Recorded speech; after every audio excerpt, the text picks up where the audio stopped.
لیکن سوال یہ ہے کہ یہ فارم 45 لے کر کہاں جائیں، اس لیے کہ انصاف کا کوئی بھی ادارہ اس وقت پاکستان میں انصاف کی بات کو سننے کے لیے تیار نہیں ہے۔ This is not government for the people, this is not government by the people, and this is not government of the people. P T I کی درخواست پر کوشش کی کہ ان کا حق انہیں اچھے طریقے سے دلوا دیا جائے، تو ہماری کے پی کی سے ساری سیٹیں غائب ہو گئی، ایک بھی غائب، دوسری بھی غائب، تیسری بھی غائب، چوتھی، پانچویں بھی غائب ہو گئی۔ دیکھیے، میں نے NA46 سے الیکشن میں مجھے جماعت نے کھڑا کیا تھا، NA46 سے، ماشاء اللہ، جس کے 3,50,000 ووٹ ہیں اور 342 پولنگ اسٹیشن ہیں، اور پہلے 43%، پھر 46% پوسٹنگ ہوئی ہے، یعنی ایک پولنگ اسٹیشن پر تقریباً 460 پرچیاں انہوں نے گننی تھیں، 460 پرچیاں۔ اب میرے بھائی مجھے سوچ کے بتائیں کہ 460 پرچیاں گننے کے لیے کتنا وقفہ چاہیے، کتنا وقت چاہیے؟ کیا 1 گھنٹہ، 2 گھنٹے، 3 گھنٹے، 4 گھنٹے یا 7 دن چاہیے؟ یہ فیصلہ آپ کے ہاتھ میں ہے۔ محترم میاں محمد نواز شریف صاحب جو لاہور سے جس NA سے حصہ لے رہے تھے، ان کے ووٹ 1,71,000 ہیں، ان کے مقابلے میں پی ٹی آئی کا خاتون تھی، ان کے 1,15,000 ہیں، اور باقی بھی ملائیں تو 99% ووٹ کاسٹ ہو گئے، 99% ووٹ کاسٹ ہو گئے۔ ان کا اعلان ہو گیا، مبارکبادیں ہو گئیں، لیکن جب جماعت نے 45 وہ پڑھا تو ہمارے ووٹ چند کم تھے آزاد سے۔ پھر محترم حافظ نعیم صاحب نے اعلان کیا کہ جب عوام نے مجھے ووٹ نہیں دیے تو میں تو یہ سیٹ رکھنے کا حقدار نہیں ہوں۔ انہوں نے سیٹ واپس کر دی، اور آپ پورا کیس جانتے ہیں۔ پھر سوچئے، جو حافظ نعیم صاحب محترم نے سیٹ واپس کی، تو کیا یہ جعلی الیکشن کے منہ پر کوئی بہت بڑا تماچا نہیں ہے؟ پھر جو فارم 47 ہوتا ہے وہ 45 کا حاصل جمع ہوتا ہے۔ جب میاں اسلم کے 342 پولنگ اسٹیشنوں کے پہلی دفعہ ووٹ جمع کیے گئے تو وہ 2,000 سے کم ہوئے، جب دوبارہ گنتی کی گئی تو 12,000 سے بڑھ گئے۔ اب سے 12 کریں گے تو ہمیں جتوا ہی نہ دیں، کوئی 86,000 نہ کر دیں۔ ذرا سوچئے، دیکھیے، الیکشن کمیشن کی ذمہ داری ہوتی ہے کہ وہ آزادانہ، منصفانہ اور جسٹیفائیڈ الیکشن کرائے۔ یہ خود مختار ادارہ ہے، آزاد ادارہ ہے، تاکہ عوام کی درست نمائندگی ہو اور صحیح نمائندگی سے ملک کی قیادت منتخب ہو سکے، پھر عوام کی خدمت کر سکے۔ لیکن میں پوری بیان نہیں کرتا پورا مرحلہ، یہ بات میں کہنے پر مجبور ہوں کہ ہر مرحلے پر الیکشن کمیشن بری طرح ناکام ہوا ہے۔ میں پھر NA46 میں پہنچتا ہوں۔ ہم بر وقت کیمپین شروع کرتے ہیں، میں نے اس بار بھی بر وقت کیمپین شروع کی، بینر آویزاں کر دیے، اور جو CDA کا ہوتا ہے نا، فیس وہ جمع کرا دی، لاکھوں روپیہ فیس جمع کرا کے بینر آویزاں کر دیے، تو میرے بینر اتار دیے گئے، مجھے نوٹس آ گیا، اور تحریر یہ تھا کہ جو میاں اسلم کے بینر کی رسی ہے وہ درخت کو چھو رہی ہے، درخت کو ٹچ کر رہی ہے۔ میری بیٹی یہاں بیٹھی ہے، جیسے درخت کوئی دوشیزہ ہے، اس کو میاں اسلم کی رسی کو چھونا نہیں چاہیے۔ بعد میں جب لاڑلے سامنے آئے، انہوں نے بھی اب بینر لگانے شروع کیے، تو کہتے جی ہم نے وہ اصول ریلیکس کر دیے اور بینر پر جو چاہیں باندھ سکتے ہیں. میاں اسلم کے بینر ہو اس کی رسی نہیں چھو سکتی. اگر لاڑلے پہنچ جائیں تو ان کے پھر رسے بھی چھو سکتے ہیں اور وہ جھولے بھی لے سکتے ہیں. میں گزارش کروں 8 تاریخ کی رات کو 12:30 بجے جناب راجہ سلطان سکندر صاحب جو ہمارے چیف الیکشن کمشنر ہے وہ وارن کرتے ہیں تمام آرو کو کہ 3 بجے تک اعلان کر دیا جائے رزلٹ کا. کیا ہوا وہ اچھی طرح جانتے ہیں. جماعت اسلامی نے پی ٹی آئی کی درخواست پر کوشش کی کہ ان کا حق انہیں اچھے طریقے سے دلوا دیا جائے تو ہماری کے پی کی سے ساری سیٹیں غائب ہو گئی. ایک بھی غائب, دوسری بھی غائب, تیسری بھی غائب, چوتھی 5 بھی غائب ہو گئی کہ آپ نے کسی کو حق دلانے کی کوشش کی ہے. کل محترم مولانا فضل الرحمان صاحب نے وہ پریس کانفرنس کرتے ہیں اور آج ان کی 2 سیٹیں بڑھ گئیں. اخبار پڑھا صاحب نے 2 سیٹیں بڑھ گئیں. سوال یہ ہے ان کا کوٹا بڑھا دیا گیا, ان کا حصہ بڑھا دیا گیا. یہ سب کچھ کیا ہے سوچئے ذرا. یہ کیا واقعی الیکشن ہے؟ اس واقعی الیکشن کہہ سکتے ہیں؟ 2018 کا منظر سامنے لائیں. 2024 کا منظر 2018 کے منظر سے بہت ہی برا ہے. یہ الیکشن نہیں ہے, یہ سلیکشن ہے. میں پوچھتا ہوں تمام سے پوچھتا ہوں, سارے شافی سے پوچھتا ہوں, اگر یہی سلیکشن ہی کرنی ہے پھر 47 ارب لگانا, پوری قوم کو 54 دن ڈرامے میں انوالو کرنا, اربوں روپیہ باقی بھی خرچ, اس کی ضرورت کیا ہے بھائی؟ جس کو لانا ہے لا کے وہ بٹھا دیں. یہ سب کچھ جعلی ہے. الیکشن بھی جعلی ہیں, ایم این اے جعلی ہیں, ایم پی اے جعلی ہیں, سینیٹر بھی جعلی بنیں گے اور حکومت بھی ماشاءاللہ جعلی ہے.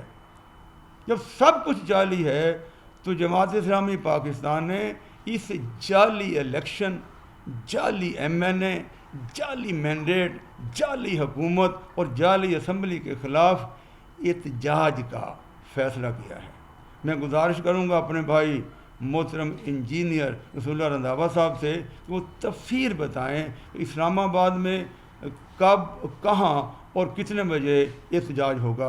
رسول اللہ رنداوا صاحب. اور ہم یہ سمجھتے ہیں کہ اس الیکشن کے اندر پاکستانی عوام کو یہ بتانے کی کوشش کی گئی ہے اور یہ بتایا ہے کہ تمہاری رائے کا کوئی نہ احترام ہے, نہ اس کی کوئی وقت ہے, تمہارے ووٹ کی کوئی ویلیو نہیں ہے.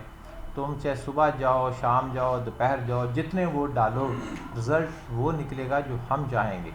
تمہارے ووٹ ڈیموکریسی جسے کہتے ہیں کہ this is government of the people, government by the people, government for the people. انہوں نے کہا نہیں, this is not government for the people, this is not government by the people and this is not government of the people, بلکہ یہ ہماری مرضی سے سب کچھ ہے. ہم جو چاہیں گے وہی منتخب ہوں گے, ہم جو چاہیں گے وہی سنایا جائے گا, ہم جو چاہیں گے وہی کہا جائے گا, ہم جو چاہیں گے وہی ہوگا. اور الیکشن کمیشن چاہے جتنا اسٹرانگ ہو, الیکشن کمیشن یرغمال ہے ہم یہ سمجھتے ہیں. الیکشن کمیشن ہم سمجھتے ہیں یہ غلامی کی پوری جو بھی اس کی ڈیفینیشن اس کے اوپر پورا اترتے ہوئے اپنا کام کر رہا ہے. تو جماعت اسلامی اسلام آباد نے کل 4 بجے پریس کلب کے سامنے اس فراڈ الیکشن کے خلاف احتجاج کا اعلان کیا ہے, فیصلہ کیا ہے. انشاءاللہ اس کے اندر محترم لیاقت بلوچ صاحب نے امیر جماعت اسلامی پاکستان وہ بھی تشریف لائیں گے, محترم میاں محمد اسلم صاحب, جناب کاشف چودھری صاحب, جناب ملک عبدالعزیز صاحب یہ خطاب کریں گے.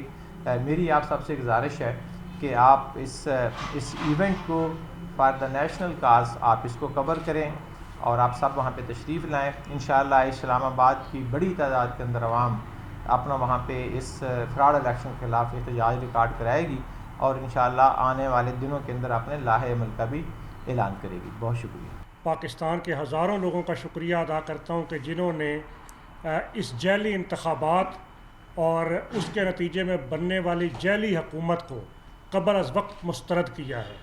اور جس طرح سے یہاں پر بات ہوئی کہ یہ جمہوریت کے نام پر عوام کے منہ پر ایک تمانچہ ریاست کی طرف سے مارا گیا ہے کہ جس کے اندر عوام کی رائے، عوام کے ووٹ، عوام کی بڑی تعداد کے اندر پولنگ اسٹیشنوں پر آنے اور عوام کے بڑی تعداد میں پولنگ اسٹیشنوں پر بکسز کو بھرنے کے باوجود نتائج عوام کی مرضی کے برخلاف دیے جا رہے ہیں، اور یہ ایسے عجیب و غریب نتائج ہیں کہ جن کے آنے کا سلسلہ تاحال جاری ہے، جن نتائج کے نتیجے میں جیتے ہوئے امیدواروں کو ہرایا جا رہا ہے اور ہرائے ہوئے امیدواروں کو جتوایا جا رہا ہے۔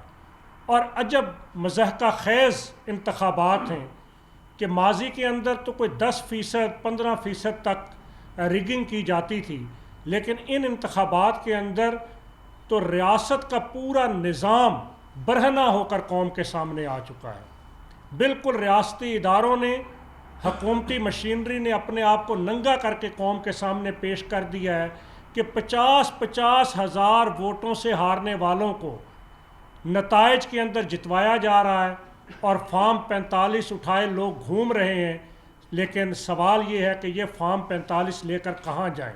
اس لیے کہ انصاف کا کوئی بھی ادارہ اس وقت پاکستان میں انصاف کی بات کو سننے کے لیے تیار نہیں ہے، اور جب عوامی رائے پر اس طرح شب خون مارا جاتا ہے تو پھر اس کے نتیجے میں ملک کے اندر استحکام پیدا ہونا کسی طرح ممکن نہیں ہے۔ میں تو واضح طور پہ یہ بات کہنا چاہتا ہوں کہ ان جعلی انتخابات کے اندر جماعت اسلامی پاکستان کو اس لیے ہرایا گیا، اس لیے جماعت اسلامی پاکستان کی سینٹ اور قومی اسمبلی کے اندر ایک بھی سیٹ گوارا نہیں کی گئی، اس لیے جماعت اسلامی پاکستان کا کراچی، صوبہ خیبر پختونخوا اور پاکستان کے دیگر حصوں میں ملنے والے مینڈیٹ پر شب خون مارا گیا کہ جماعت اسلامی نے گزشتہ 5 سال کے اندر قومی اسمبلی میں 1 ممبر ہونے کے باوجود، سینٹ میں 1 ممبر ہونے کے باوجود حق اور صداقت کی آواز کو بلند کیا، چاہے وہ FATF کی مخالفت ہو، چاہے وہ IMF کی ڈکٹیشن کے نتیجے میں پاکستان کو بھاری بھرکم قرضوں کے بوجھ کے نیچے دبانا ہو، چاہے وہ جنرل باجوہ کی ایکسٹینشن ہو، چاہے وہ ٹرانسجینڈر کا قانون ہو، چاہے وہ حکمرانوں کی مراعات میں اضافے کے خلاف آواز بلند کرنا ہو، چاہے وہ مراعات یافتہ طبقے اور اشرافیہ کو نوازنے والے بلوں کی منظوریاں ہوں، اور چاہے ملکی مفادات کے بننے کے خلاف بننے والے قوانین ہوں، جماعت اسلامی کے ممبر سینٹ اور ممبر قومی اسمبلی نے ہر موقع کے اوپر قوم کی ترجمانی کی اور قوم کی آواز کو بلند کیا، چاہے وہ ناموس صحابہ کا بل ہو۔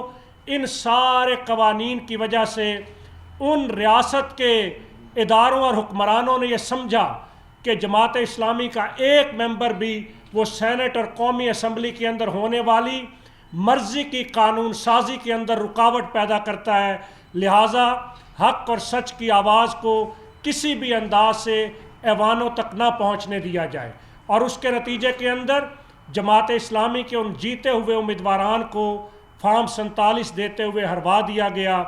کراچی شہر کہ جہاں کے عوام نے جماعت اسلامی اور پاکستان تحریک انصاف کو مینڈیٹ دیا، وہاں پر اس قاتل MQM کو دوبارہ مینڈیٹ حوالے کر دیا گیا جس نے کراچی کو اندھیروں کا شہر بنایا، کراچی کو بوری بند لاشوں کا شہر بنایا، کراچی کو دہشت گردی کا شہر بنایا، پاکستان کے سب سے زیادہ ریونیو دینے والے شہر کی صنعتوں کو بند کیا اور کراچی کو بے روزگاری کا شہر بنایا۔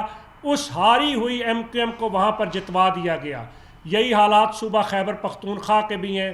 ہم یہ سمجھتے ہیں کہ جس انداز سے یہ عوامی رائے پر شب خون مارا گیا ہے، اس کے نتیجے کے اندر ملک میں ایک انقلاب جنم لے گا، اس لیے کہ عوام اب اس بات کو سمجھ رہے ہیں کہ ووٹ کی پرچی کے نتیجے کے اندر ان کی مرضی کے نمائندوں کو اسمبلی میں نہیں پہنچنے دیا جاتا، اور جب اس انداز سے عوام کی رائے اس کو قربان کیا جائے گا تو پھر لوگ یہ سوچنے پر مجبور ہوں گے کہ کون سے متبادل راستے اختیار کیے جائیں، اور اس جعلی انتخابی نظام سے چھٹکارا پاتے ہوئے کون سا نظام لایا جائے جس کے نتیجے میں عوام کی رائے کے مطابق لوگ حق حکمرانی حاصل کر سکیں۔ ہم ان جعلی انتخابات کو اور اس کے نتیجے میں بننے والی وہ جعلی حکومت اس کو ہم مسترد کر چکے ہیں، مسترد کرتے ہیں، مسترد کرتے رہیں گے، اور ہم یہ سمجھتے ہیں کہ اس کے نتیجے کے اندر ملک میں سیاسی عدم استحکام کے اندر بھی اضافہ ہوگا، ملک میں معاشی افراتفری بھی بڑھے گی، ملک کے اندر بے چینی بھی بڑھے گی، ملک کے اندر اضطراب بھی بڑھے گا، اور ملک کے اندر لوگوں کا مہنگائی، بے روزگاری اور غربت سے چھٹکارے کا خواب بھی پورا نہیں ہو سکے گا۔ ایک دھینگا مشتی، ایک سیاسی کشمکش اس ملک میں جاری رہے گی، اور اس کے نتیجے میں لوگوں کا اس جمہوری سسٹم سے اعتماد اٹھے گا۔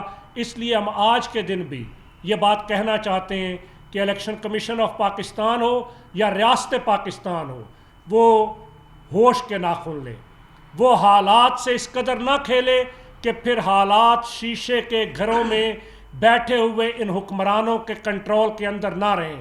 اس لیے جماعت اسلامی پاکستان، جس طرح یہاں پہ اعلان ہوا کہ کل نیشنل پریس کلب کے سامنے احتجاج کرے گی، ہم اس جعلی مینڈیٹ کے خلاف اپنے اس احتجاج کے سلسلے کو جاری رکھیں گے، اور یہ جد و جہد اس وقت تک جاری رہے گی جب تک پاکستان کے اندر حقیقی آزادانہ منصفانہ انتخابات اور اس کے نتیجے کے اندر عوامی مینڈیٹ کے تحت حکمرانوں کو حق حکمرانی نہیں دیا جاتا۔ دیکھیے، ہم احتجاج اپنا کر رہے ہیں، پی ڈی اے نے اپنا اعلان کیا ہے اور جے یو نے کل اپنا اعلان کیا ہے، تو اپنا احتجاج جاری رہے گا انشاءاللہ اپنے اپنے پلیٹ فارم سے۔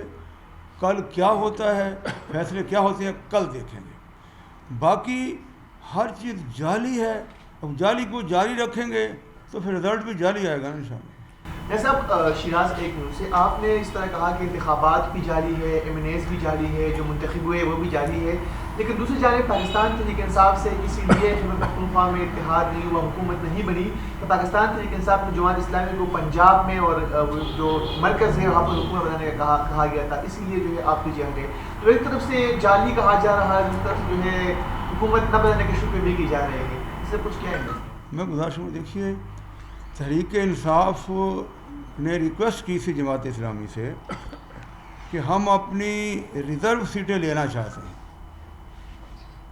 تو ہم نے کوشش کی اگر آپ کی ریزرو سیٹیں ہمارے لیے مل سکتی ہیں ہم آپ کو سیٹ دینے کے لیے تیار ہیں، لیکن وہ خود ہی تبدیل ہو گئے۔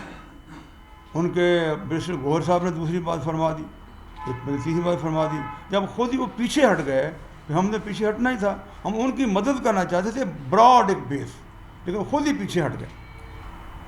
میں صاحب یہ بتایا کہ ابھی اسد کیسر صاحب نے عمران خان صاحب سے ملاقات کی، اور اس کے بعد انہوں نے میڈیا سے گفتگو میں کہا ہے کہ خان صاحب نے 3 پارٹیوں PPP، نون لیگ اور MQM کو چھوڑ کر تمام جماعتوں سے رابطوں کا ٹاسک دے دیا ہے، اور یہ جو احتجاج اسکیٹرڈ ہو رہا ہے، الگ الگ ہو رہا ہے، ہم اس کو پورے ملک گیر سطح پہ ایک پلیٹ فارم پہ لائیں گے۔ کیا جماعت اسلامی اس کو پازیٹیو رسپانس کرے گی؟ میں گزارش کروں، دیکھنا پڑتا یہ ہے کہ کسی پارٹی کا ماضی کیا ہے، اس کا اخلاق کیا ہے، وعدے پہ کتنا پورا اترتے ہیں، ایک وعدہ کر کے اس پر کتنا اس پر پاسداری کرتے ہیں، یہ دیکھیں گے ہم پھر کوئی فیصلہ کریں گے۔